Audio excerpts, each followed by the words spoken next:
금, 지르코니아, 세라믹, 레진, 치과에서 가장 많이 사용하는 4가지 재료인데요. 어떤 재료가 가장 예쁘고 어떤 재료가 가장 튼튼하고 어떤 재료가 가장 가성비가 좋은지 오늘 저와 함께 알아보시죠. 저는 치과의사 문승환이고요. 지금 시작하겠습니다. 원장님 안녕하세요. 네, 안녕하세요. 오늘은 어떤 시간 좀 가져볼 겁니다. 보철물에 쓰이는 재료들이 있잖아요. 네, 재료 중요하죠. 통상적으로 제일 많이 사용되는 재료들 대표적으로 뭐가 있을까요? 금, 레진, 지르코니아, 세라믹 이렇게 제일 많이 알고 계실 거예요. 오늘 얘들을 가지고 좀 순위를 매겨보려고 해요. 일단 제일 이쁜 거를 좀 순서대로 해보면 어떨까요? 일단 심미적인 거의 기준은 자연스럽게 어떻게 치아 색깔을 우러나게 나올 수 있느냐라고 생각을 하는데요. 가장 심미적인 재료는 1번 세라믹, 2번 지르코니아, 3번 금 순서라고 생각합니다. 아까 4개였는데 레진은 어디 갔어요? 라고 질문을 하실 수도 있는데요. 레진 같은 경우에는 면적이나 술자의 테크닉에 따라 심미성이 조금 좌우가 많이 되는 재료이기 때문에 별도로 뺐습니다. 그럼 내구성이 제일 좋은 건 어떤 종류예요? 일반적으로 내구성이 가장 좋은 재료는 금입니다. 그리고 지르코니아, 세라믹은 비슷비슷하고요. 레진이 아무래도 조금 적층을 해서 쌓아야 되는 재료이다 보니 상대적으로 내구성은 조금 떨어집니다. 제가 알기로 지르코니아가 엄청 단단하고 센 걸로 알고 있거든요. 단단하다고만 무조건 좋은 것은 아니고 단단함과 그리고 어느 정도의 휠 수 있는 이런 탄성까지도 조금 고려를 했을 때 지르코니아와 세라믹은 그래도 어느 정도는 비슷한 위치에 있다고 생각합니다.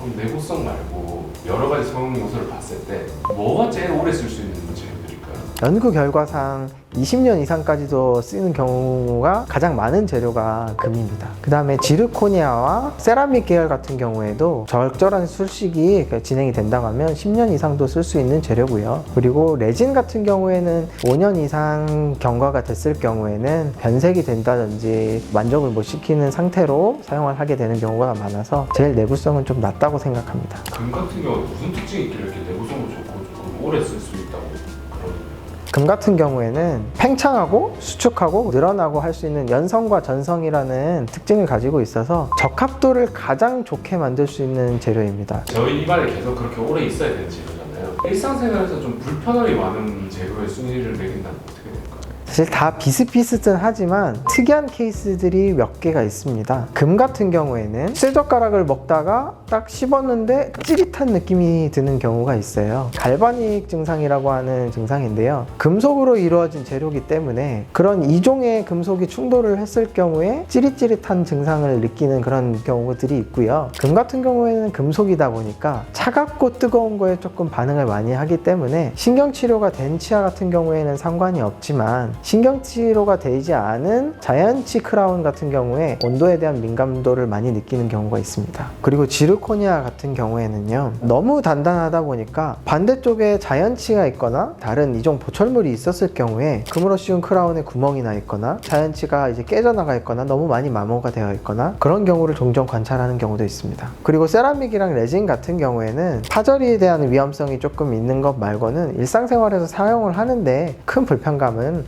없는 재료입니다. 정리해서 일상생활에서의 불편감을 좀 주관적으로 순위를 매겨보자면 지르코니아가 가장 불편감이 높을 수 있는, 왜냐하면 반대쪽 치아가 꼭 지르코니아란 보장이 없기 때문에 신경 쓸 거리가 좀 많은 보철물이라고 생각이 되고요. 그 다음으로 금, 세라믹과 레진 이 정도라고 생각됩니다. 보철물 재료를 선택하고 있어요. 가격도 무시 못할 요소 아니겠습니까? 금이 요새 너무 비싸졌어요.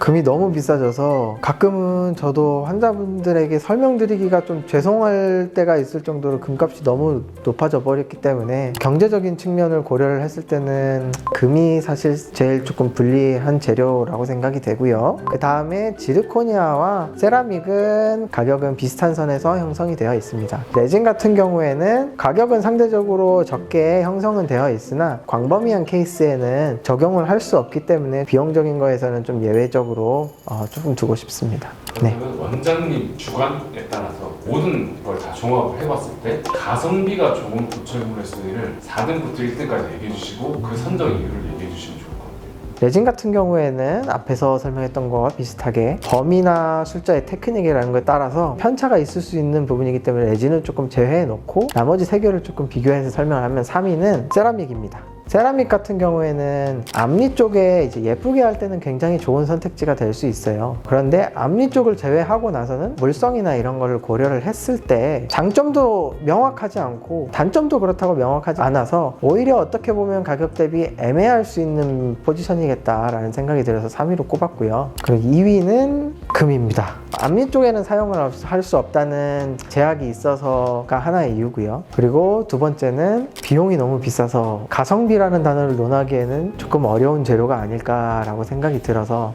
2번으로 꼽았습니다.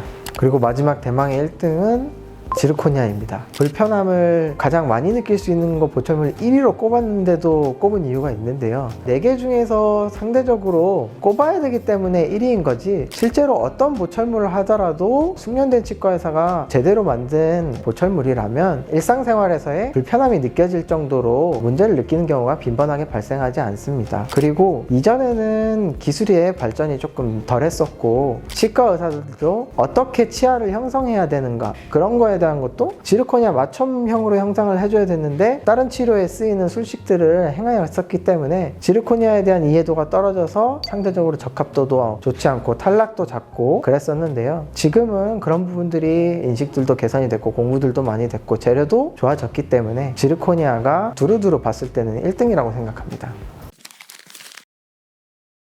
치과에 참 다양한 재료가 있는데요. 그 중에서 대표적으로 많이 사용하는 4가지 재료에 대해서 오늘 알아봤고요. 다음 이 시간에도 또 유익한 정보를 가지고 여러분들과 함께 하겠습니다.